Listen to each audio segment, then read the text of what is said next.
All right, everyone. Welcome to another episode of the Resource Insider podcast.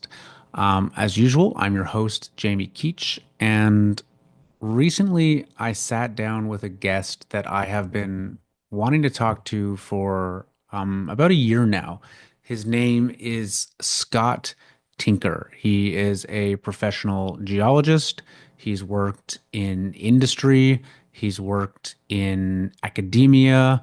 He has worked in media. He is the chairman of the Switch Energy Alliance, which has produced some great documentaries on the energy sector. He's also hosts a show where he brings together some of the top energy thinkers, commentators, CEOs, etc. in the world and talks to them about key and pressing issues.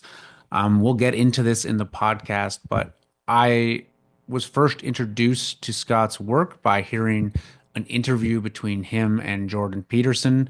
I really thought that he articulated many of my own views incredibly well. And so I reached out to his team, got put in touch, and ended up kicking off a relationship with Scott that has been, yeah, very rewarding. And I was lucky enough to have him on our podcast earlier this month. And I've been very, very excited to bring it to our listeners and our viewers. So, without further ado, please let me introduce one of the most fascinating guests that I've had the privilege to talk to in the many years that I've been doing this podcast, Scott Tinker. All right, Scott Tinker, welcome to the Resource Insider podcast. Thank you very much for joining us today. Jamie, it's great to be here with you. Well, I'm going to try to fit this into an hour, but I have a lot of questions for you, and I've been preparing for this podcast for a very long time. So thank you for taking the time out of your very busy schedule, particularly so close to the holidays. So we're a couple days away from New Year's. We're kind of in the little break between Christmas and New Year's, and I'm appreciating you getting this on the books before the end of the year.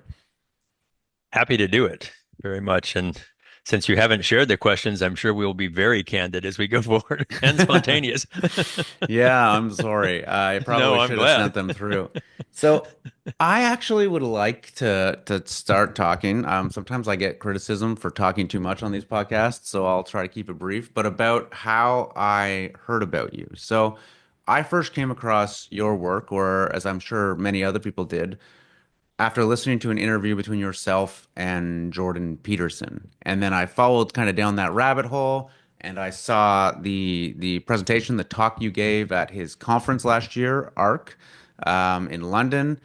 And I was really excited to listen to that conversation and hear that presentation because I felt like you had articulated a mindset and a worldview that really closely paralleled my own in a way that I'd been kind of striving to do on this podcast and in the works we do at Resource Insider very, very well. And so I was excited to hear that, and that's why I reached out to you. And we've had numerous interactions since then. But for viewers at home, I just kind of wanted to give that backstory. And for people who haven't seen your work, Scott, can you give us the high level overview of who you are, what you do, and how you got there? And we'll obviously dig into that in some more detail over the next few minutes. Sure. Yeah. Well, it's always good to visit with people who agree with us. No, thanks for the nice intro. Yeah, I'm a geologist by training and background and profession. Was in the oil and gas industry on the research end of it for 17 years and then left that to join the University of Texas at Austin 25 years ago now. So been doing this a long time. I'm a global explorer, energy explorer. I've been in over 60 countries, Jamie. Been fortunate to do that and deep into them.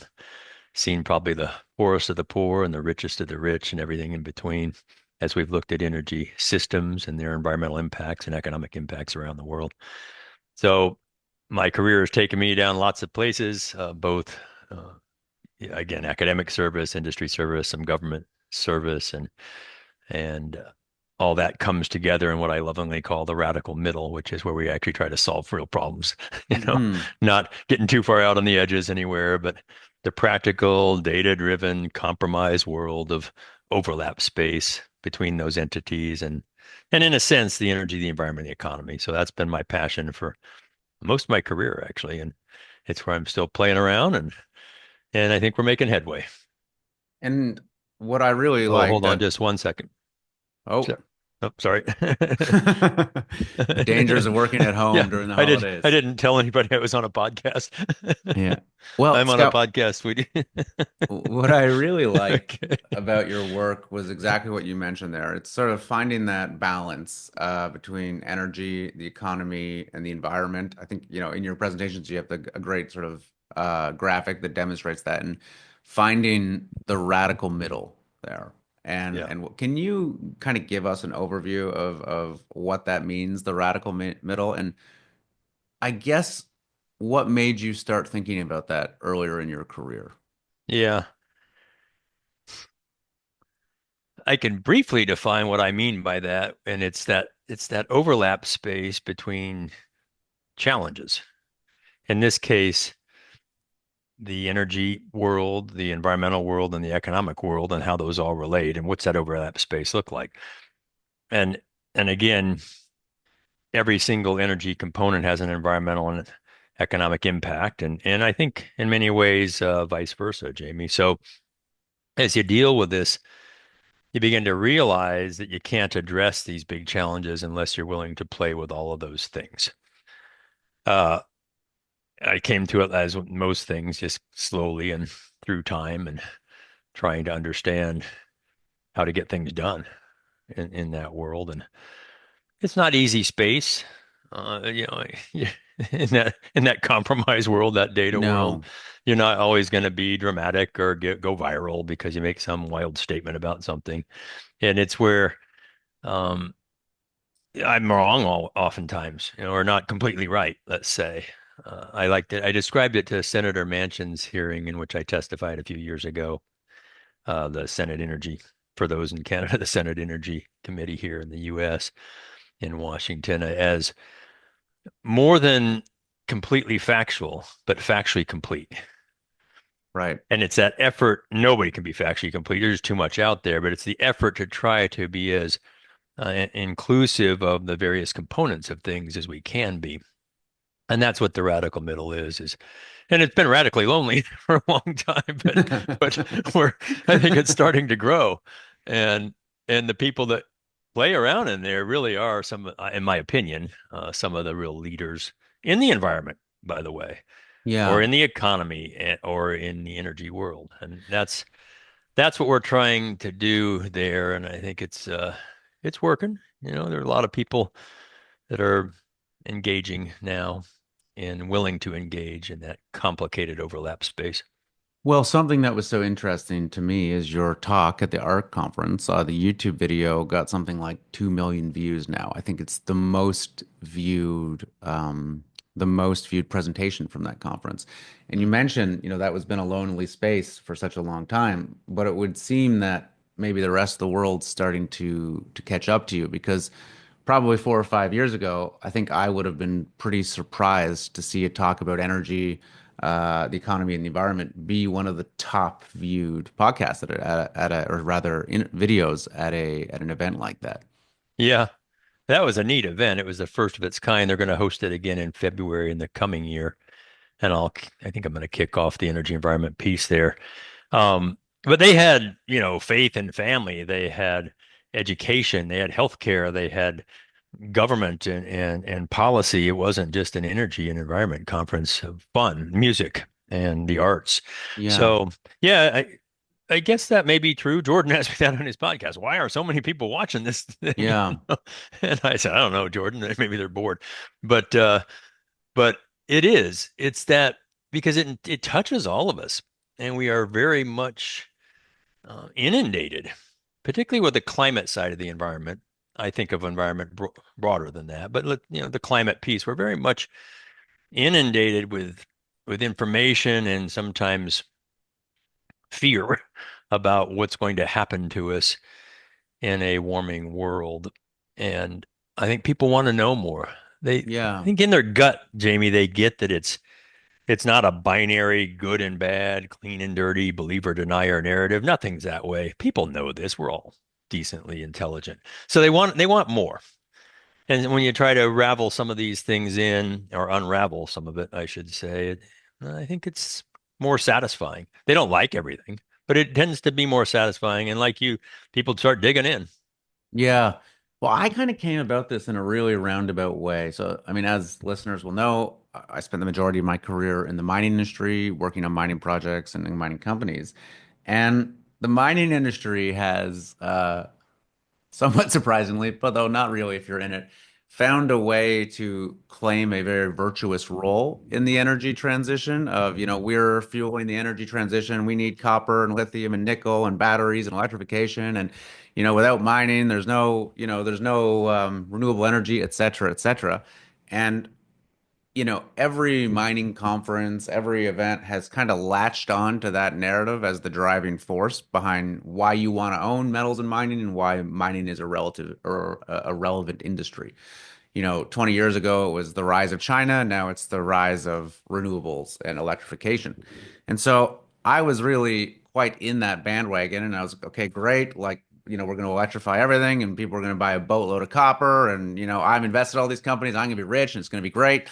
And as you know, I started a carbon credit company where I'm the chairman. And again, this very much fits into that narrative that there's going to be a push towards net zero or decarbonization or what have you in that world. And then being much more heavily ensconced in that, especially with carbon credits, I started thinking about, well, why would people buy carbon credits? And what are the actual realities of emissions look like? And what does the realities of energy demand look like? And I was shocked actually at how the narrative of decarbonization that is happening right now is, I would say my words are very disingenuous, right? In that renewables are growing and electrification is happening, but we're consuming more oil, more coal, more gas than at any other time in history. And the whole energy pie is growing and growing and growing. And the energy transition is really not happening at all, in my view. There is an energy addition happening, right? There's more wind farms and solar panels and what have you, but it's not in any way deterring from the growth of fossil fuel consumption. Mhm. And I'm gonna kind of think, where am I going with that question? What I'd like to kind of open this conversation with in some ways is helping people kind of have that eye-opening moment that I had, which is like, oh my God, this is so much bigger and so much more complex to solve than I think the common narrative is letting on. And Mhm. we can't even begin to think about solving the problem, depending on what that problem is and how it's identified, until we actually understand the scope of it. And I don't think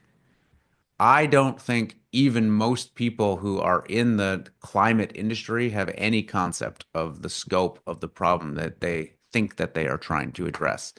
Yeah. So that's a very wrong way to sort of open that, but can you start by just giving people an understanding of how big fossil fuels is and how important that is to what's going on in the world or to our life in the world right now, I Yeah. guess I should say. No, those are good observations and I think a real framing. Let me come at it from the perspective of humans. I'll start that way and the concept of human flourishing, if you will. Made a couple of feature-length films with Harry Lynch. He's the producer, director. I'm just the pretty face. We partnered out there and we made one on energy. We released in 2012, so that's a dozen years ago now, and filmed in 9 and 10. A long time. Went to 11 countries and looked at the best energy in the world, pros and cons of that. And it was a very popular film, 50 countries and lots of languages, and continues to be shown even all over the world. And then later we got together and said, we left off a big chunk of the world, those who don't have much energy or any, or are growing into energy. So we made a second film. The first one was called Switch, and the second one is Switch On. And that film looks at energy poverty. And I think, again, we were the first probably to put out a film on energy poverty, and it's since become a very popular topic for good reason. different countries, 5 different countries there. People who, turns out people who are living in some state of energy poverty represent about 60% of the world or more. So there's the abject poverty, the like dirt, mud huts, no clothing, food, very just abjectly poor. But then there's this emerging group of 1 to 2 billion. That's about a billion people, by the way. Another 1 to 2 billion that are starting to come out from that, and another couple billion who are, let's call them developing, as Hmm. opposed to developed. Out your window and behind me, we are developed. We are rich. So this this huge body of humans, 5 billion people or more, that don't have access to affordable, reliable energy on a daily basis. That's a moral challenge. It's a moral question. It's a reality. So when you talk about energy addition, and I've used that term as well, um, as these people start to come from a very, very low per capita consumption level to one that is closer to ours, not even ours, but closer, we need more energy. The world is going to need a tremendous amount of energy to allow for that growth. Hmm. So we can't, when people say energy transition, I think they hear going from what's today to something different tomorrow. In that case, it would be going from coal, oil, and maybe even natural gas to solar, wind, electric vehicles, and ironically, biofuels, which which are just um, low density hydrocarbons, carbohydrates. Very interesting irony there. So going from fossil fuels to so-called renewable energy, that's what people think of in a transition, and that's not what's happening. And by the way, it's not what's going to happen. And I'll be even a little stronger. It's not what should happen. And what do I mean by those statements? Um, Solar and wind, if you think about the amount of energy that's collected in a unit of area, because the sun and the wind are collected. So we call that surface power density. It's watts per meter squared. They're very, very low density. You don't get much energy from a square meter of sun or a square meter of wind. It takes a lot of surface to collect enough energy to do useful things for modern society. And that's fine. The sun and the wind are out there. They're free, if you will. Yeah. But you can't put the sun in your car.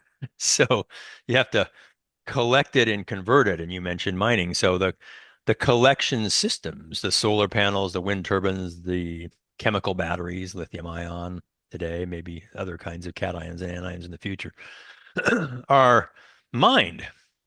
They're mined from the earth or manufactured into these collection systems, and then they collect that low density energy and turn it into electricity, which does some useful work for us. And it just takes a tremendous amount of stuff to do that. Mine stuff, land stuff, water stuff. It wears out. We dump it back into the earth. And I mean that. We don't recycle and reuse it. And we do it again. So in a TED talk a couple years ago, I said there's no renewable energy to 1,100 students. And I had on Kevlar, so I'm here still alive to talk to you today. The eyes got really big. What the hell did this guy just say? No renewable energy. I've learned renewable energy. In this case, they're college students my whole life. That's like saying, there's no gravity or something. But what I meant by that, it comes from the earth. We make it into collection systems. We dump it back when it wears out and do it over and over. So that's not renewable. That's just a different form of energy collection. And I think the challenge with solar, wind, and batteries, they have a useful place for sure. And I've installed solar. We could talk about that, down in an indigenous village in Colombia. But you simply can't get enough earth material and use enough land to collect the amount of energy that this growing, evolving, emerging, developing world is going to need for the future. Hmm. And even if you could, it wouldn't be in the right form because, unfortunately, physics makes solar and wind intermittent. And that is important.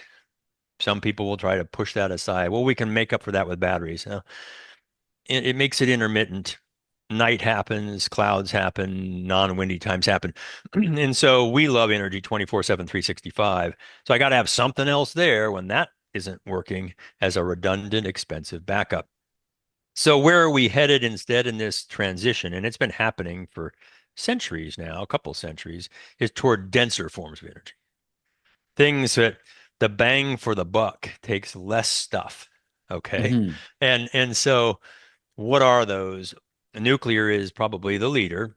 Uranium and thorium, radioactive elements used to when you split them apart, fission, they make a bunch of heat. And that heat boils water, makes steam, turns a turbine, runs a generator, and makes electricity for us to use.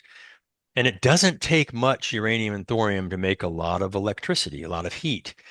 So you're getting a tremendous bang for the buck there. Not much land, not much earth material, no emissions, and always on. Hmm. You go, well, what's the problem? Well, there's problems with everything. There's pros and cons or trade-offs with everything. The problem with nuclear is you've got a radioactive waste product, a fission product, not waste, but a fission product, or that you have to manage and deal with. And that's the big challenge. And it's doable. We're handling that in reactors around the world today, but it worries some people. Ironically, maybe in some folks' head, another very dense form of energy is natural gas, methane, CH4, one carbon, four hydrogens, or other kinds of gases. Gas isn't dense. It is when you by unit weight. Okay. So when you think about So bang does for the that buck, mean by the amount of energy per unit weight, it's quite correct. dense? Yeah. Okay. Correct. So if you think about an exajoule or a megawatt per unit weight, a Hmm. kilogram or whatever. Natural gas is denser than even oil or coal or wood. And you can't weigh the sun and you can't weigh the wind. And that's why we went to a surface power density. Another Canadian, Václav Smil, came up with that. But by unit weight, natural gas is very dense. Hmm. So you get a lot of bang for the buck. And that's why we've been transitioning from dung and wood and hay through coal and then liquid hydrocarbons toward natural gas and nuclear for over a century now. Hmm. We can try to go back to the sun and the wind. Those were the first forms of energy, by the way. We had windmills, not wind turbines, windmills to lift water. And solar energy grew the hay that ran our vehicles, oxen and Yeah. horses and different things. So those have been around forever. We can try to capture that low density energy, but we it is a very uh, minerals and metals and land intensive process. And that, some of us might argue, isn't very environmentally green, if you will. It has a place. Don't get me wrong. I'm not against solar and wind. I'm not at all. I really am not. They have a role to play. But the transition is not from something to that. It's toward denser forms of energy. And that would shock some people, probably maybe some of your listeners. I don't know. But that's where it's headed and has been headed with growth and different wedges to help supplement that transition. And it's a good change. Less is more, you know. And that's true in the energy world. That's certainly true in the environmental world. Less impact is more. When you tell me this all seems very, I don't want to say obvious, but it all seems very logical to me, that it obviously makes sense. And I think you asked about our listeners, it will be very logical to our listeners as well. On the other hand, you've got a group of college students that you talk to regularly, and I can see why that would be very surprising for them as it goes against maybe the common narrative that they've been inundated with since birth. But I wonder, more importantly, you've had the chance to talk to business leaders, but I think more importantly, political leaders and government officials all over the world. Is there a recognition of this sort of physical reality amongst the majority of these people that you talk to, or are they kind of living in their bubble of only renewables all the time, no matter what? Yeah. What do you find there at the higher levels of government that you've Yeah. talked to? You don't have to obviously mention any names or anything like that, Yeah. but you It- can. yeah, I'm happy to. And you also asked me where do hydrocarbons fit in, and I didn't even answer that question. But let me write that down. I'll try to come into that. uh, the political leaders and business leaders, and even the university leaders, it varies by where they are. So, and I've been in 60 countries, luckily, and in Asia, I think they're pretty clear-eyed on this. They know what it's going to take for them to grow, and it's going to take a lot of everything. That's why they're leaders in solar and wind. They are manufacturing. Let me step back. They own the processing of the metals, 80% of Yes. the processing of the metals on average, some 100%, some 50. For the metals in the world, China does. Brilliant. Bought it with Belt and Roads initiatives and other investment initiatives. So they process those key metals, they manufacture the solar panels and the wind turbines and send them out to the world. And they really control the supply chains for solar, wind, and batteries. And that was a brilliant move. They need to because they don't have a lot of hydrocarbons. They've been looking for them, but they don't in their own country have, China doesn't at least have a lot of hydrocarbons. So they went down a different road, and that's a good thing for them, probably pretty wise. They're pretty clear-eyed about this story. They're building the most nuclear reactors today, along with Hmm. Russia. China and Russia, 70% of the world's nuclear, et cetera. Mining the most coal and burning the most coal for affordable, reliable electricity with high environmental impact, you know? Yes. So there's the trade-offs to them. Now, as I come, the Middle East understand this, a lot lower population, but they get it. Now they're betting their game, oil and gas. That said, the UAE has now built 4 nuclear reactors. They're operating in the Middle East. I didn't know Nuclear. that. Yeah. Interesting. Yes. Yeah. So they get it. Um, Over I what would say time period would you say they built those? it took about 5 or 6 years, Yeah. How many half the time here. nuclear reactors have been built in the US in the last five or Yeah. six years? Yeah. Only one very expensive one on a brownfield, Yeah. Plant Vogel, Southern Company. It took more than twice as long and twice as much money, and it was on an existing site. But it's coming.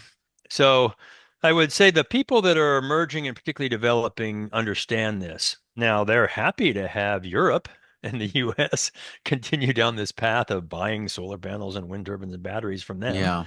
and electric cars from them and imploding our own reliable energy industries. Look, when your enemy is in the process of destroying themselves, don't interrupt. You It's know? Napoleon, right? Yeah, Yeah. right. Just let it go. And Yeah. and it's just shocking to me. New York State just this week passed a law. I was writing an op-ed on the plane last night about basically trying to tax the fossil fuel industry or penalize them $25 billion for climate change. I You know, see. and it's incredible. So none of Governor the people that actually use fossil fuels, just the people that produce it. Yeah. And so my op-ed was about making analogies. What if we were to say that anybody who sold burgers and fries or produced burgers and fries and pizza had to pay for obesity in everybody Yeah. or heart disease as opposed to the consumers of those things. And just tons of analogies. So now Western Europe and the US, we got caught up in this latest thing. And we tend to get caught up in a lot of things, a lot of fads and trends, as you mentioned earlier. Climate is a very sticky one. So it Yeah. captured the imaginations of young people and political leaders and kind of one political side more than another, let's say.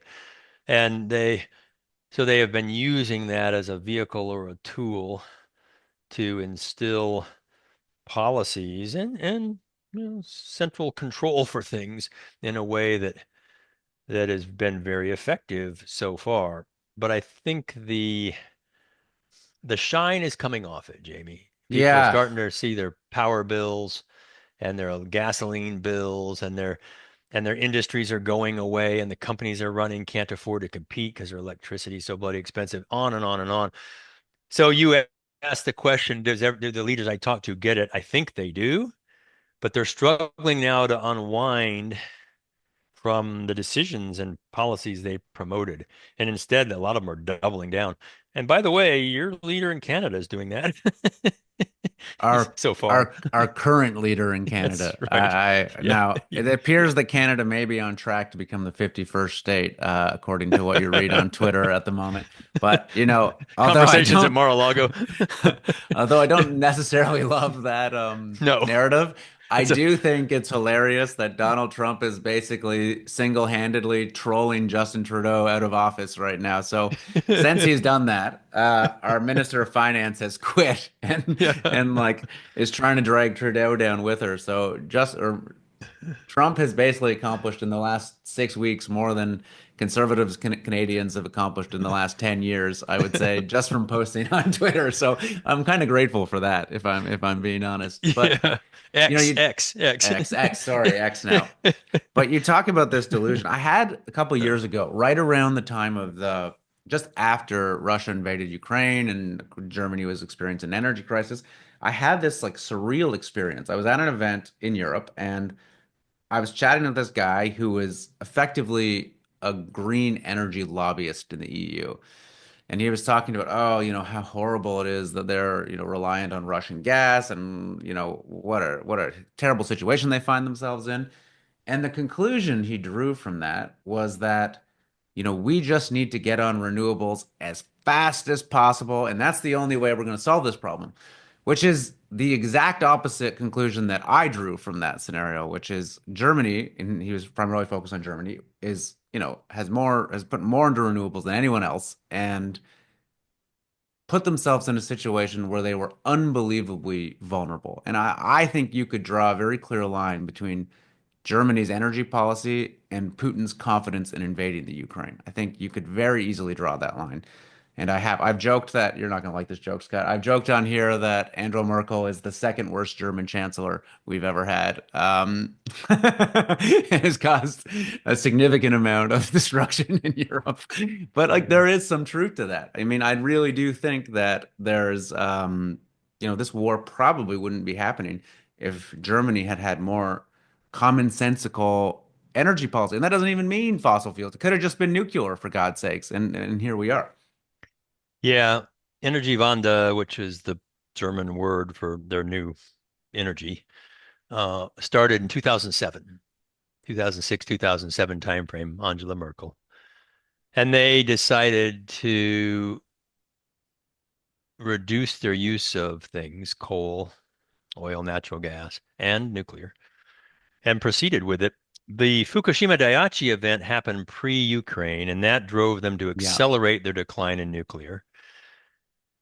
And then they finalized it after Ukraine by closing their last three nuclear power plants and building or reopening coal plants when they lost the gas from Russia, which stunned climate scientists.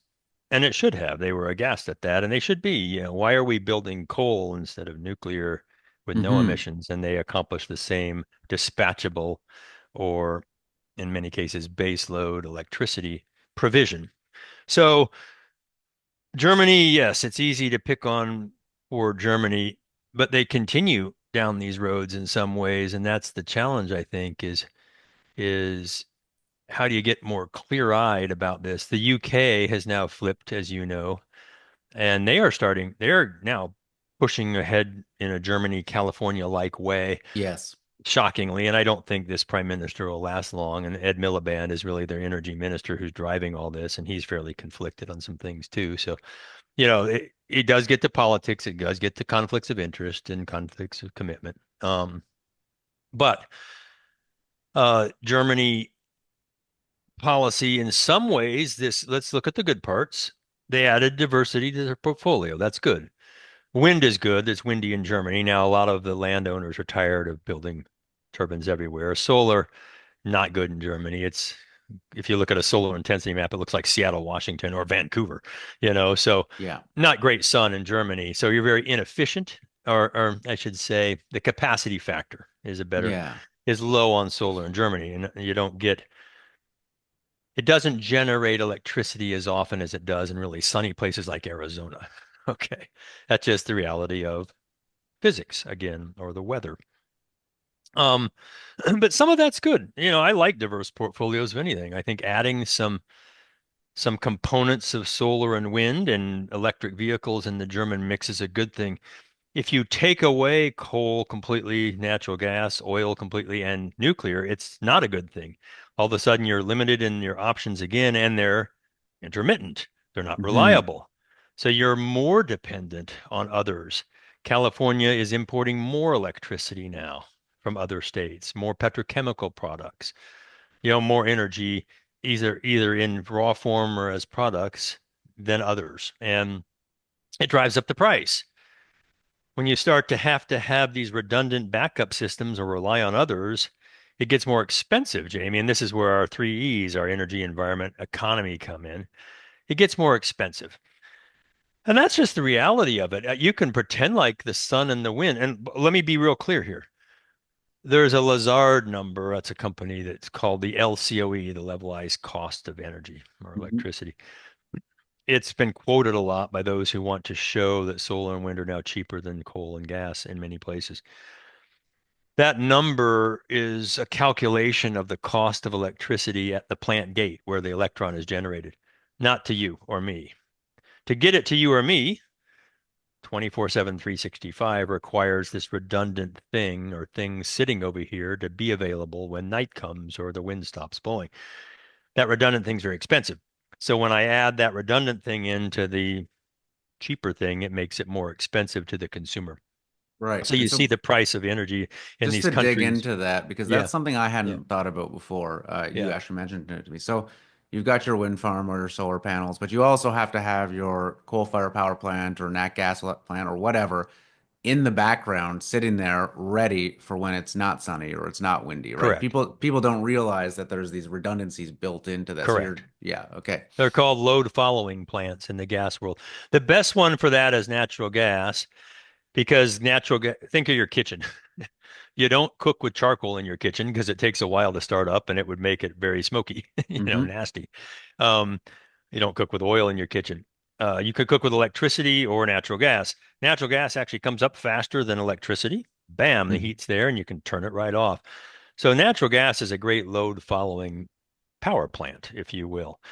But when it's just sitting there idle and then it gets called on and then it's sitting idle, called on, that makes that electron very expensive because you got to pay the people to build that plant and have it available with fuel. Yeah. And the other way to back that up is with batteries. And you're hearing a lot today, reading a lot about grid scale batteries. And these are giant. And when I say giant, I mean the system, the battery system, not individual cells, but the system of batteries may look like a Walmart. Hmm. And they're everywhere. Okay, they're being built everywhere. Giant lithium ion batteries in warehouses that are getting charged, hopefully, when the wind is blowing and the sun is shining and not needed as much. Hopefully, I say.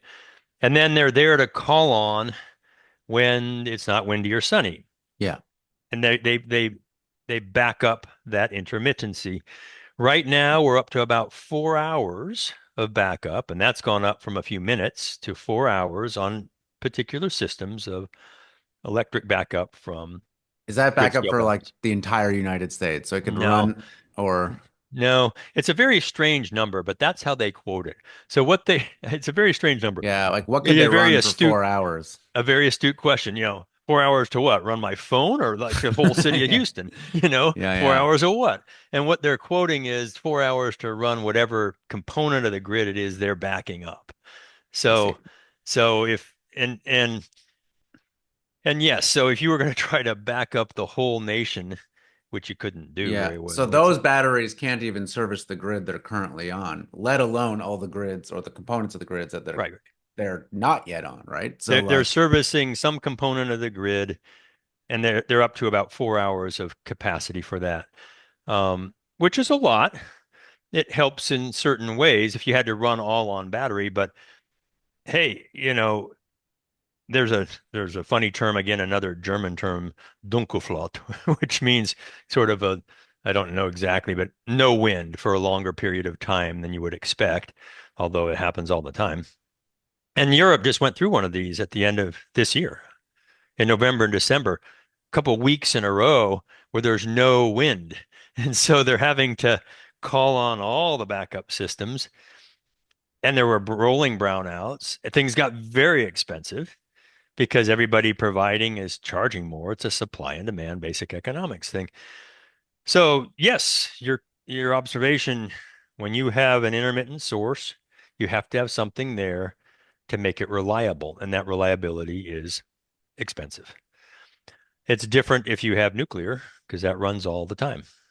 It's Yes. literally very high capacity factors in the 90+% range. Natural gas, coal, they all have times when they're not running. You have to service the plants or your fuel supply is strained or blah, blah, weather can happen, et cetera. But we calculate all those things. So that's one of the great challenges, I think. And again, it's just kind of a bummer of physics for the solar and wind. I don't use the word renewable, solar and wind resources. They're good for Hmm. some things and not so good for other things. You asked about coal and oil and gas, though, a while ago, and how much is there? It's a finite resource at some level. So there's the nature only made so much in the whole tank. We have produced some of that from the so-called conventional reservoirs. Yes. That's where the oil comes out of the source rock, migrates into nice little holes in the sandstone or limestone, mostly in other places called conventional reservoirs. And we've produced some of that. There's still more to be found than produced. 15 years ago, actually more now, close to 25 years ago, the first attempts, but about in 2006, 7, 8, George Mitchell finally cracked the code on producing natural gas from shale in the Barnett Shale, North Texas, north of in the Fort Worth area. It wasn't economic, but he was producing it successfully, getting methane to come out and flow out of shale. And that's called unconventional gas. The gas is the same gas, it's just unconventional reservoirs. And then along, we did that in the Barnett and the Fayetteville, Haynesville, and the Marcellus. And then in parallel later came oil out of shale, which Yeah. nobody thought could happen, but the Eagle Ford, the Bakken, and the West Texas. So these are huge, the kitchen, if you will, that's generating oil and gas, and we're producing from it now using remarkable combination of technologies. Nothing new. It wasn't it was very much of a multiple decadal thing, moving horizontal drilling, hydraulic fracturing, which has been around for 60 or 70 years, Hmm. together, and neater, better ways to crack into that really tight rock and produce oil and gas. And that's opened up whole new resources for us. Yeah. So for people Yeah. at home, so Yeah. conventional is basically tapping into liquid or gaseous reservoirs under the surface, whereas sort of this non-conventional is pulling the gas or the weight of the oil out of basically solid rock, right? By hydraulic fracturing of the solid rock. Am I Yeah. summarizing that well, or am I No, a little oversimplifying? different. So conventional is pulling it out of rock that has holes that are the size of the point of a pin to a Hmm. pinhead. Okay. That's what those pores look like. Think of going to the beach, it's sand, and you dump your Coke on the beach and it just soaks right in. Okay. Yeah. So it looks like it's kind of rocky or sandy, but there's a lot of holes in it. When you make that sand into a rock, it's called sandstone, and there's still 15% pore space in there. So that's conventional reservoirs or limestone reefs. Little holes relatively connected that flow when you Hmm. they're under pressure in the subsurface. So when you drill down and poke a hole in there, the pressure releases those gases and Yeah. liquids to the surface. Mostly what's produced, and this is very important, mostly what's produced by conventional oil and gas production is water. Okay. Old oceans that were trapped in those sandstones and limestone reefs get buried and trapped, old oceans from hundreds of millions of years ago. And that gets produced too. So oil and gas companies are really water handling companies. Hmm. They're handling Okay. Yeah. water, Yeah. and occasionally they get some oil and gas with it, which they separate out. So that's kind of, I hope that's clear, the conventional reservoir scene, conventional reservoirs. The unconventional is also rock, but it's organic, rich silts and muds and clays that are deposited deep in the oceans, and organic material rains out of the oceans and gets buried. Oil and gas comes from organics, basically dead plants, not dinosaurs, dead plants that get buried and cooked through time. So the carbohydrates get cooked and they become hydrocarbons. And in that old organic stuff, we call the lump term for that is shale. Hmm. Okay, it's a grab bag term for geologists used for this really fine grained material. And you make that, compact that, and make it into rock. And you're right, it's very dense. You could polish it up, and you could probably put it on your kitchen counter and cut steak or cheese on there, like marble or something. Hmm. Um, so it's very dense. The holes in that are so small, Jamie. They're there, but they're very small. What do I mean by that? You could fit in the Barnett Shale, you could fit, and we've done the work on this, you could fit about 100 of those holes, or up to 200, across the width of one human hair. Okay. Oh, wow. Okay. Okay, so they're nanometers. They're 50 to 100 nanometers. A nanometer is a billionth of a meter. A Hmm. billionth of a A meter. billionth of a meter. Yeah. Okay, so these are teeny little holes. Sometimes they're the size of a hydrocarbon molecule, one molecule, Hmm. or a few methane molecules. So the gas and oil doesn't flow out of there very well. You've got to crack that rock in order to create pathways for the molecules to flow to the wellbore. That's what hydraulic fracturing does, or fracking. It puts water and sand on and some chemicals, not much, biocides mostly, under pressure and pushes it into the rock under high pressure, and it cracks the rock and creates these pathways to flow back into the wellbore. And the sand grains that they put in hold the cracks open, so Hmm. the molecules can continue to flow. Those are called proppants. And so when you're down, we didn't think we could produce oil and gas out of shale before. We knew it was there, but there's no way to get to it. And now there is a way. So you ask about oil and gas. Here's the simplest form. There's something called resource. That's the total tank. That's Hmm. what nature has made in the earth, the resource. And then there's a technically recoverable reserve. That's what you can get from that resource with today's technology and today's price. Hmm. Both of those change. So reserves change. They tend to grow because technology gets better and price dynamics happen. And then there is something called the reserve, and that's just um, what we can see today that has been legally defined as some amount of producible oil and gas. Okay. So resource and reserve are different terms.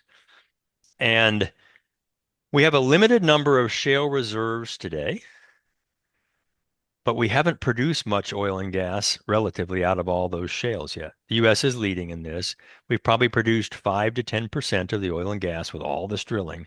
90% is left behind.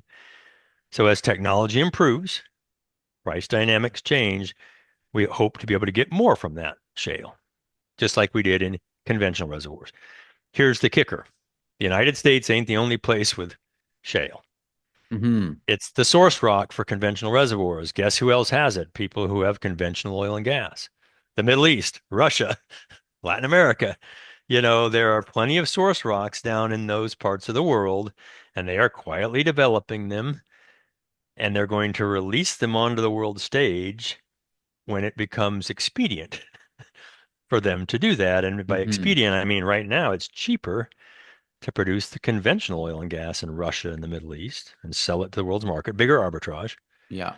And then as that changes and the United States starts to decline in our shale production, voila. So we have a lot of oil and gas left in the world if there's a demand for it at the right price. Long-winded answer, but it takes a while to talk through all that. There's a bit of a narrative going on that sort of U.S. oil and gas or U.S. Like shale has peaked. That we've seen the Permian kind of reach its peak output, or at least its peak growth, and that growth is starting to decline. Do you kind of buy into that narrative that we're near the end of sort of cheap gas or cheap oil, and that price demand will come on to incentivize prices will go up to incentivize this supply to come online? Or do you think we are likely technology will continue to advance at the rate it has and unlock resources that we might not have been able to previously get access to economically? Yeah. A couple things to unpack in that. I gave a talk 2 years ago in Washington, D.C. called Houston, We May Have a Problem. So yes, we have actually seen seven of the 10 big natural gas, shale gas basins Hmm. roll over or plateau at that Hmm. time. Only three are continuing to go up with today's technology and today's price. And that's the key. We've heard for many years, oil has peaked, oil has peaked, King Hubbard. Uh, it hasn't yet globally. So technology continues to improve. I just described earlier there's a lot of resource still to go after there. So it's not a resource issue for the peaking. It's Yeah. really more of a technology and demand story. If something better was there to replace oil and or natural gas and whatever uses, then we might have seen a peak. And by something better, I mean it has to be as affordable and as reliable and efficient as those are. That's very hard to do. Hydrocarbons are very tough to replace because they're so dense and so useful in many ways. So we don't have that yet. And we But if it have, comes 100 along, then you plus might have years seen of a peak. infrastructure as well in place that's Say that designed. again. We also have over 100 years of infrastructure in place designed to take advantage of hydrocarbons as well. In key places, Yeah. yes. Okay. Not everywhere it needs to be, but in key places. So you asked, would price then adjust? I think it will. Now the dynamics are very important. As supply starts to get strained, price goes up because we still want it. And then price drives technology, and more people push into technology, which finds another way to produce the next slug out of shale, and price goes back down because we've got the supply. So you see these fascinating technology, price dynamics, and then competitor technologies. And that's Hmm. really the world of energy, isn't it? It's all those dynamics playing together.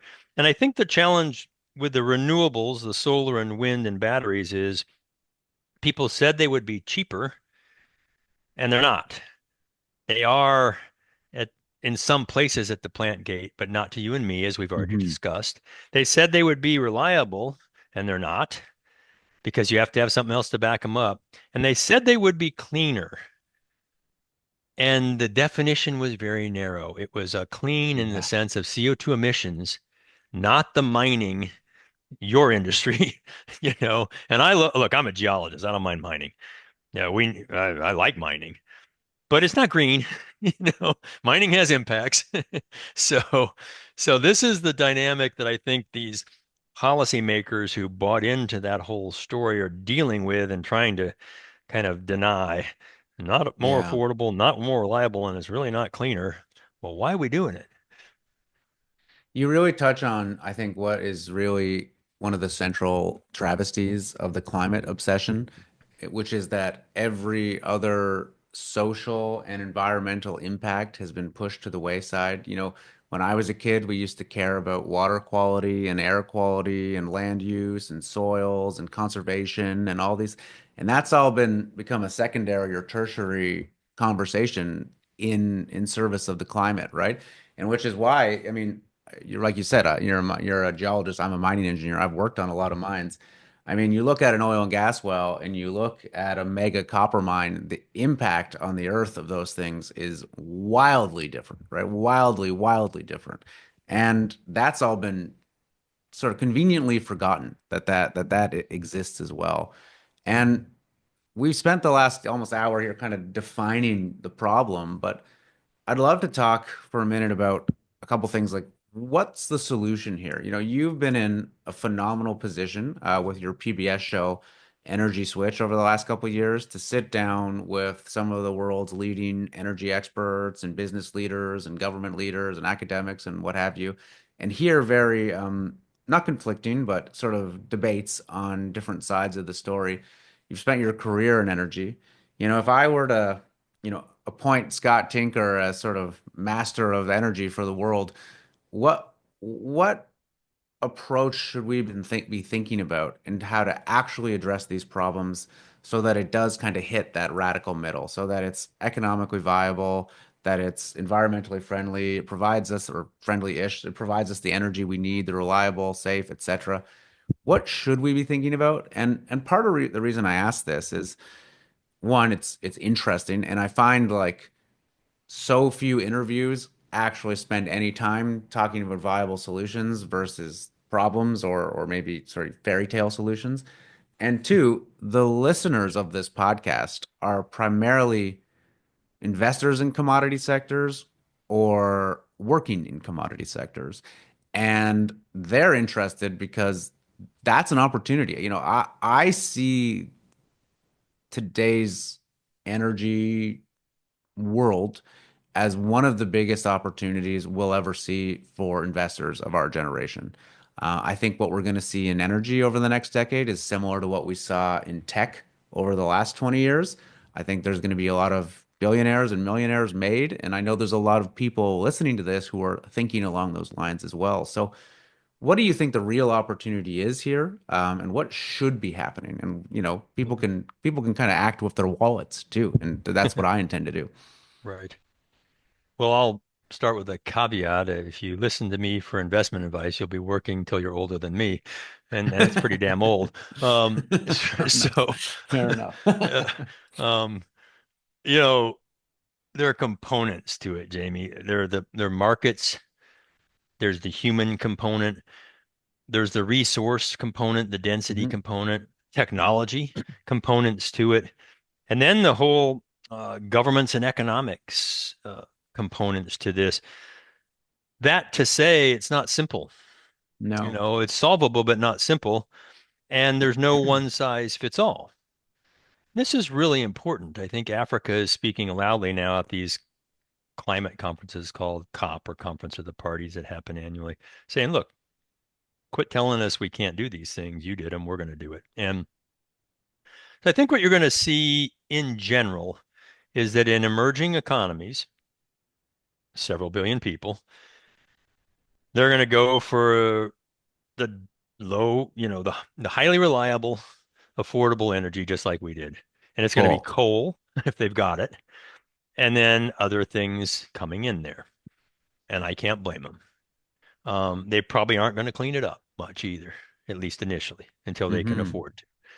That allows them to start to grow their economy a bit, build on a base, and begin to afford more things.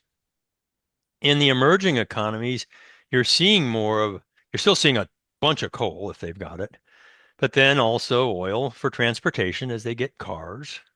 The oil is a remarkable transportation fuel in when it's distilled, refined, gasoline, diesel, jet fuels, whatever. It's just really dense. A lot of bang for the buck. So you're seeing that happen. And then natural gas is starting to grow in all the economies in the world as well because it's such a versatile fuel. Hmm. You can use it in transportation. It makes electricity, as we've already discussed. It's needed for fertilizers and plastics, and the list is endless. What we use methane for, and propane and bentane and put, butane and pentane and everything else. So those are some of these are the foundational energies of things, and gas is going to be here for a long time. In the developed world, we have the luxury of being rich, so we're starting to transition toward other things like nuclear. Hmm. And it's been around a while, but I think we're going to see nuclear come back for sure. And one of the benefits, and I think the positives, is both sides of the aisle seem to agree on that now, the political aisle. Democrats are strongly supporting nuclear, at least in this Biden administration, and I think the Republicans will as well. Young people aren't scared of nuclear. They weren't trained to be scared of nuclear like I was. They were trained to be scared of Yeah. climate. So they have a different fear set that they were trained to be scared of. So nuclear is coming. It's coming back, and that's a good thing. I'm involved with several different components of nuclear companies, different kinds of investments, and putting away the waste. What do you do with the waste? That's a neat area. All the nuclear facilities and services that are needed, that's a neat area. The nuclear mining of those things is pretty cool. And then the generation itself, a lot going on in nuclear and Yeah. how it works with other things to make, like you can make hydrogen from methane with nuclear or from water. Um, and then the sun and the wind and batteries have a role to play.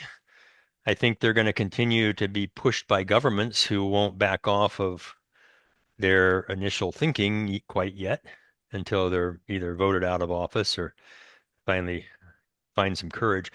But they're going to come around, solar and wind are going to be there. You've got to put solar and wind and other distributed forms of energy in places that have no infrastructure, like wires or roads or pipelines. First energy is often that a panel or a Yeah. little pico hydro unit or, a micro turbine of some kind, wind turbine. That's what comes first. And then you can grow from there. So I see a lot of upside in the emerging and developing world. And then at some scale where the wind resource is excellent, like in the central United States, or the solar resource is outstanding, like in California or Arizona, New Mexico, parts of Texas, that makes more sense. You can collect it in an efficient way and it would be affordable. Um, the human flourishing part of that says, however, that all the world needs energy, not as much as we consume per person, but at some minimum level. We've got to enough of the energy poverty, or we're going to have issues that are going to make everything else look silly by comparison. Revolutions happen when the classes get so disparate that the lower classes say we've had enough of this. And on a global scale, can't afford that to happen, and it shouldn't happen. It'd be morally wrong. So we've got to get energy to everyone. And I spend a lot of time working on energy poverty and solving those issues. And they're happening in neat ways. The bottom line on that, real quickly, is it's not aid. You can't go in and say, here's this solar panel, good luck. And then you leave and they don't even know what to do when a fuse blows or something. It has to Yeah. be something that the community wants and is willing to learn about and then take care of. On a density sense, what I described is really moving from low density to high density energy. Those are the resources.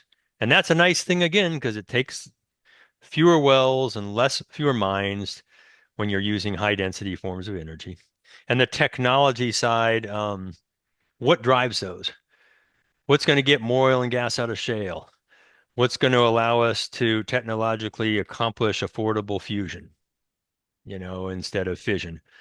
How are we going to create hydrogen affordably if we ever can? What's it going to come from? Water, methane, and what's the energy sources going to be to split those molecules? Those are very fascinating. Again, what are the competitors? So I think it's just the dynamics. There's a tremendous amount of energy investment space out there. Yeah. It's going to vary by the economy, the resources, the education levels, the political structure, et cetera, et cetera. And that's just the reality of it. We shouldn't try to impose some elite kind of global order on these things because we're not smart enough. To do the top-down approach and Correct. assume we Correct. have everything figured out and, Correct. it meets the equation and then where we go. Yeah. Yeah, just do this. Now, what governments are good for is investing in high risk research that industries can't afford to do, and then that research gets used in different ways for markets to then say, hey, I can use that to go do this. But at the end Yes. of the day, if markets don't do it, we won't scale it. So it's a common. I'm not against government investment, but it needs to be not buying out some failed electric car company, you know, which is what we're doing in the US over and over before this administration leaves. It needs to be in investing in fundamental research and the understanding the problems that we will encounter as we go forward that then allows the markets to pick that up and and develop it in ways that are better for all humans, right? Yeah. I have a bit of a pet theory right now that we're going to see a lot of money flow into energy and commodities more broadly from two sources. From one, from government. I think government's gonna wake up and say, oh, look, China has its, you touched on earlier, Belt and Road policy. They've secured basically all the critical mineral infrastructure to process and refine these things. They've secured mineral and energy deposits all over Africa and Latin America. We are way behind, and frankly, we're going to need to mobilize billions, if not trillions of dollars to go actually out and compete on that front. So that's one. I think that's going to happen in the Western world. That's That's an my energy personal security issue. I yes. completely agree. We are waking up to the fact that China controls the critical pathways for the forms of energy we thought we wanted to go Yeah. towards, Yeah, and it's not secure. If and you I can't blame move, them. It's genius. Like oh, that was they were brilliant, thinking 100 years into the future when, we're brilliant. thinking on 4-year terms. And they didn't have oil and gas. They have Yeah. coal, so they're using coal, but they didn't have oil and gas, so they're doing everything else. And we talked about this for many years. You could see all this happening and coming, but people wanted to put their head in the security sand, if you will. But we're waking up now to that. And China sent a signal across recently. Like if Europe says, hey, we're going to hit you with a border taxes for carbon. That's Yeah. one of the schemes. China might say, well, we're just not going to pay them. What do you mean? Well, we'll just sell our stuff to India. Yeah. They have 1.3 billion people, three or four times the population of Europe, and their markets are growing. We'll just sell our stuff to them. Good luck. They have more Yeah. control than we do at this point. Yeah.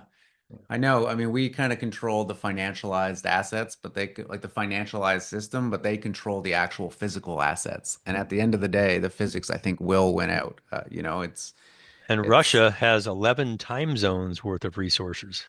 yeah. Yeah. And now the other component of this, which I think has to happen, is that a lot of people disagree with me with this, but I think we're going to see tech companies heavily, heavily, heavily controlling their supply chains. My career has had two interesting phenomena. So one, I should have been an electrical engineer or a computer engineer because every dollar that's been made by any engineer in my entire career has been in the tech industry. But two, a lot of business has seen it's been breaking apart, and we've seen what's the word I'm looking for? The opposite of consolidation, Diversification. diversification. Mhm. Whereas if you go back to the sort of 80s and early 90s, there were these super conglomerates, right? That like controlled, like General Electric used to own copper mines, for example, and Exxon used to own copper mines in Brazil. And that hasn't happened for my entire career. But I think we're gonna start seeing that happen again with the Teslas and the Microsofts and whomever, where all of the wealth has been sucked up to seven companies who buying out their entire supply chain is now almost a rounding error on their balance sheet. And they're almost price insensitive, right? To a pound of lithium or uranium or copper or whatever it is that they're after. And you kind of are seeing these corporatocracies forming. Like I don't know if you Mhm. saw, and you're in Texas, like SpaceX is building a town now, right? They're building like the Starship or Starfleet, I can't remember what it's called, town. And it's like there's going to be a lot of advantages in being at SpaceX where you get to go send your kids to the best schools and the best hospitals and whatnot at their town. And how long until this sort of becomes like these old super conglomerates where they start owning the whole supply chain? And the only way we're going to be able to compete with the Chinas or the Arab countries with the sovereign wealth funds is for some of that tech money to start grabbing those assets as well. That's kind of been Mhm. my theory here, and I think we're starting to see it play out. Does that resonate with you in terms of Yeah, what you've been seeing? sure. I mean, you've got people opening up 3 Mile Island for nuclear power again to run Yeah. data centers. They're just going right into it. And it took tech to, I think, get the government's attention that nuclear was a viable source, Yes. and they weren't going to do it on solar and wind. I mean, they might say they're going to have low emissions. They're making all these promises. So to honor those, they're actually having to go to a low emission source that is reliable, and that's nuclear. What do And you that's the make? fundamental base of the supply chain is your source of energy. Yeah. Yeah. What do you make of I guess, data center boom, right? I've read things that like US energy or electricity consumption is supposed to go up by like 40% over the next 10 years. These like almost outlandish seeming claims to me. Do you think it's real that this data? I mean, Yeah. the fact that I think Microsoft's paying something like $50 million a month just to have the option on 3 Mile Island, like the fact that they're willing to do that speaks to me that this is real. But Yeah. I'm curious what you've seen. Yeah. We suffer a little bit from straight lineism. So Yeah. Yeah, what, fair enough.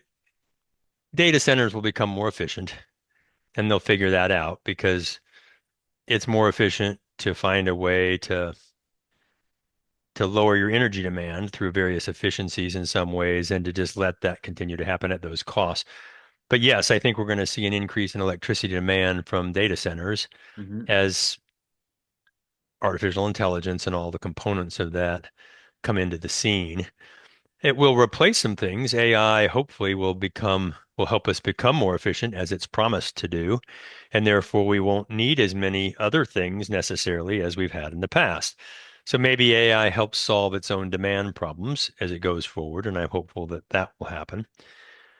I also think electric vehicles are going to have some role to play, but not at the level that they're being forecast Mhm. for a lot of reasons. Not least of which is the environmental impacts of batteries from mine all the way to dump.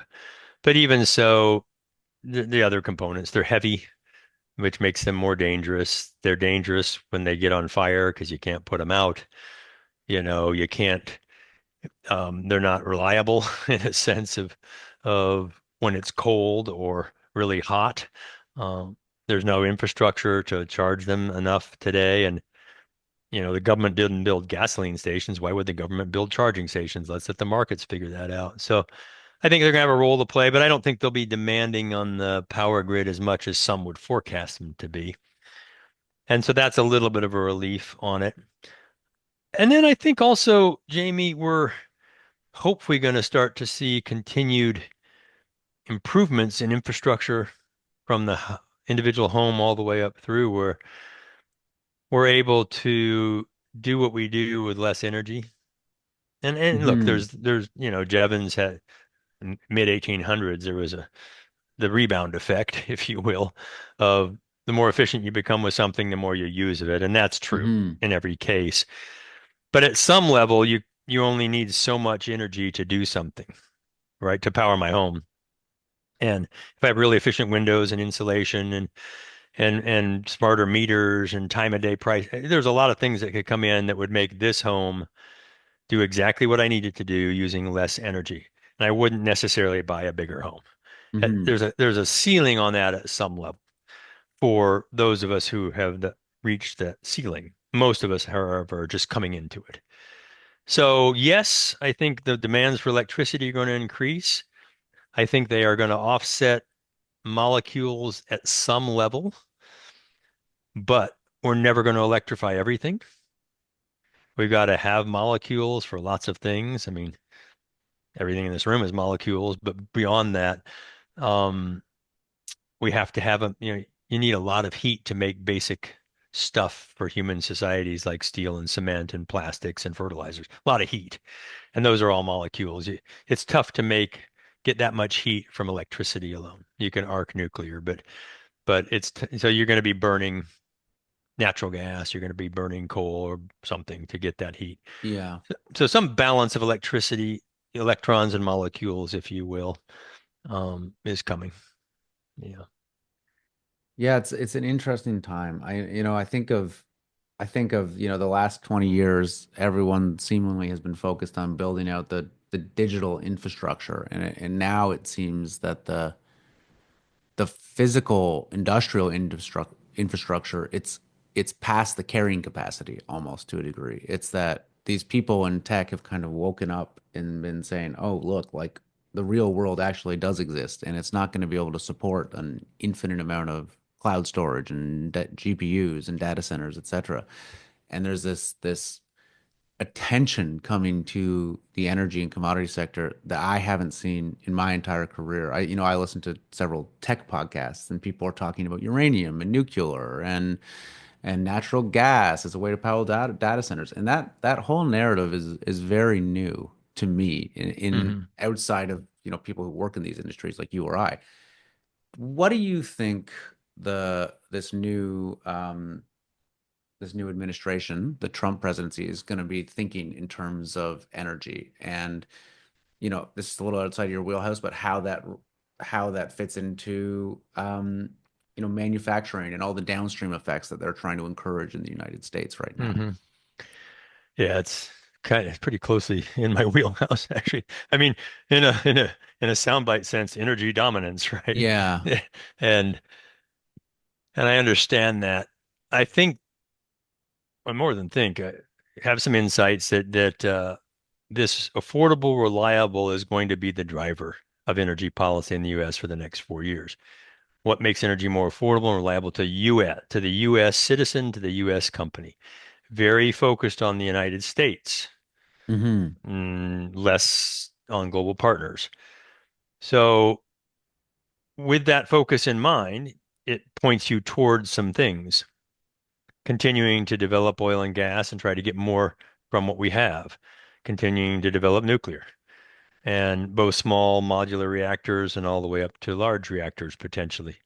Um, Pushing hopefully on fusion research to bring that, let's say, economic moment closer to us than we have in the past. The environmental impacts of that are going to be a part of the consideration, but I don't think they're going to dominate it with this particular administration. And I'm not just talking about climate. Hmm. Um, I think they're going to try to remove a lot of the, Bureaucratic hurdles. Is that a good way to put it? well, that, but more of the environmental hurdles from EPA that have been perhaps overburdensome to a point where you can't build a nuclear power plant. Yeah. Because you just get to the point where somebody sues you and somebody sues you. They're going to try to remove a lot of that. Hopefully not go too far because some of those are good. You got to protect our land and air and our water for sure. So you don't want industry to run amok, given them, you know, most wouldn't, but a few bad actors would always. So hopefully they'll balance that. I think you're going to see a lot of the constraints attempted to be removed, though, from developing affordable, reliable energy. Chris Wright's a good friend of mine, the new secretary, has been for a long time. He's also big on energy poverty. He's done things in Africa. Yeah. He has his own little foundation. So hopefully the Department of Energy and others will keep that in mind. We have some of it in the US, not just And globally. he was, is, or was the CEO of Liberty, right? Is that right? Yeah, yeah. So, an oil and Pinnacle and then gas Liberty. drilling company. Yeah. So he's going to come in. It's not a drilling, it's a hydraulic fracturing company. Okay. So they have fractured a lot of the wells that people drill. And but he's a smart guy, MIT educated and does very thoughtful guy, a good friend. Are So yeah, are you excited about this change in direction as someone that's spent his career in U.S. energy? I think Is so. this, yeah. I think so, but I'm sanguine too in the sense that 4 years isn't a long time. Hmm. And in fact, 2 years usually Senate will flip again because the administration won't do everything it promised, and it doesn't take much to flip the Senate. So I'm more excited about maybe a course pause from the extremes we were going to. Everything was based on climate in the last 4 years. And really, and this Biden administration fought oil and gas harder than any prior administration. I mean, they say there's more produced than ever. Well, that's not because of them. That was because, the energy industry had a lot of momentum coming from Yeah. since 2000 and just kept it going. Obama administration didn't support oil and gas, but they didn't fight it the same way that this one has. So I think we need to come out of that trajectory and come back into more balance. What I hope doesn't happen is we try in 4 years to go the complete opposite way. And then that causes another set of reactions to look at all this environmental destruction going on. And then the voter gets all worried about it and changes again. I'd like to see that pendulum quit swinging quite so far out, or the amplitude of the wave kind of decrease down toward our radical middle, Well, modulate. you've probably done as much or more than anyone to try to moderate that narrative, primarily with the work you've done at Switch, right? And Energy Switch and the various products and education, entertainment, shows that you've done there. How, like, what, can you tell people a little bit about what you're doing at Switch and your special, and then Yeah, like what you'd like the takeaways for people to be from those conversations or what you're sure, trying to accomplish there? sure. Um, yeah. So I've been speaking about energy for a long time, and back in '08, met a guy named Harry Lynch who interviewed me for a film he was making on the Barnett Shale, early Hmm. days of the Barnett. And we hit it off, and he said, "Boy, we should make a film on energy," and we did, called Switch. Filmed it in 9 and 10 and post-produced in 11, released it in 2012. Very popular film. We went to 11 countries and looked at the pros and cons of all forms of energy, and they all have them. environmental pros and cons, economic pros and cons, blah, blah, blah. Just the trade-offs, if you will. And that film got very popular, was used a lot by educators, and then we continued a few years later. He's done some other really neat things outside the energy space. I made our second film on energy poverty, and along the way produced Switch Classroom, which is in Canada now too. It's free resource to teachers. It's a platform for them to use and grab modules to teach energy education and environmental sciences and other sciences. Teachers love it. Film-based, a lot of films that we've produced, little short snippets, and the teachers have developed the curriculum. So the kids do great on testing. And again, it's a supplemental free resource. They love that part. So we're in K through 12, we're in the public. We've got a case competition that we run in universities around the world called On Energy Poverty. It just finished its fourth year. We've had more than 4,000 students do it in over 50 countries. Teams of four that compete to try to pick a country pairing and lift them out of poverty. And they we have volunteer judges who have mentored and judged those teams, and hundreds of those. So for your listeners, if you want to get involved, it's a low commitment and hugely impactful to you personally to watch these young people from all around the world try to figure this out. Nice cash prizes and that kind of thing. Do any of their recommendations or projects, do they ever get implemented? Have there been, it's been a path for that? Yeah, we're working on that. I'm working with a fairly uh, well-heeled person in the United States in the natural gas industry and forming an energy core to address energy poverty globally with real money coming in from industry and hopefully government to help go accelerate a lot of different groups around the world who are doing addressing energy poverty. And our students then, alumni, we formed the Switch Alumni Network of former competitors, and they could be placed as volunteers or interns in with these groups that we would invest in and help accelerate to, take a LPG facility or canisters to replace wood cooking indoors, Mhm. or or solar panels to pump water to do better irrigation, et cetera, Jamie. So yes, that's all evolving in real time, but we're really trying to see how we can grow the impact of that globally. Then, of course, there's the public facing piece of Switch, which you mentioned, the PBS show. We're filming season 7 of that in February. You were on it, did a great job Thank there. you. Two guests on every episode, and we pick a topic and dive into it. You guys don't always agree on everything, as you didn't, and you do agree on some things, Yeah. but that's the point. We have this civil dialogue in a highly produced studio. You were in it, and we reduce it down to 24 minutes. And the PBS audience, and now major podcasts, Apple, Spotify, all of them, um, you can listen to these dialogues between smart people, and I moderate. I try not to get too involved unless I need to. And you can hear these dialogues about a topic where you realize, oh, wow, there's more to this than I thought. It's more complicated than I thought. But they're having a civil discussion. They don't have to yell at each other or blame each other or call each other deniers. So that PBS show has become very popular, and we're proud of that one. So that's the Switch Energy Alliance is doing a lot of things like this. I'm kind of proud of the work. And we run on gifts. It's a 501(c)(3). So for those in your audience who want to check us out, let me know, and we're happy to expose you to more. Yeah, I would say from my perspective, it was a phenomenal experience getting to see well, the studio and the team you put together and the producers and directors, et cetera, and of course yourself moderating. Very I thought you did a great job sort of moderating and keeping a balanced perspective. So, and I've got since gone and watched many of your past episodes as well on Mm, PBS, and you really do have kind of the who's who of this space on there talking about very important topics. So I would yeah. highly recommend everybody go and check that out after Yeah. this. Thank you. Yeah. Thanks. Well, Scott, I think I've kept you. I told you we are going to be here for an hour. I think we're getting closer to two now.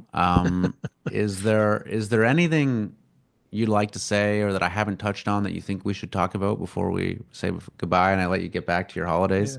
Yeah. Yeah. I would say, Jamie, first of all, thank you. It's fun. Always fun to visit with you. You got a great insights on many things. So thank I you for appreciate that. hosting me. people get frustrated. They read and hear these things and they know it's different. They don't know how to get involved. I would say get involved. Go. We put a lot of materials on Switch on our website. You can grab my presentation decks, slide decks, and things. Go speak to a school. 20 kids in a classroom. It'll make a difference. Or a scout troop, or a church group, or civic group.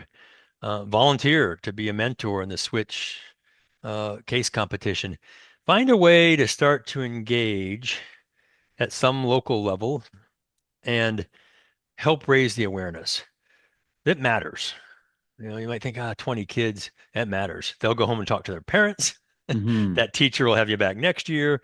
All of a sudden, the multiplier effect is working, and hundreds of people become thousands, become millions of people with a voice. Because there are a lot of loud voices out there in this space that are not communicating what I would call factually complete information. Some little factoids, but not factually complete. And we all need to engage in the process at whatever levels we can to help that dialogue move forward because it's just too important. And what's the website people should go to find out more, to get involved, or to volunteer? Yeah, switchon.org. And you guys have a Twitter or anything people could follow? Yeah, they have it all. We have it all, but it's above my pay grade. There's Fair there's enough. there's Instagram, there's Facebook, there's Twitter or X, Yeah. Well, LinkedIn. I'm only on LinkedIn. So if your folks want to find me on LinkedIn, and that's my personal one. It's not a Switch one, but Switch Energy Alliance at switchon.org has all of it for okay. sure. Yeah. Well, Scott, thank you very much for taking some time out of your day today. Yeah, you bet, Jamie. Thanks. Keep up My the good pleasure. work.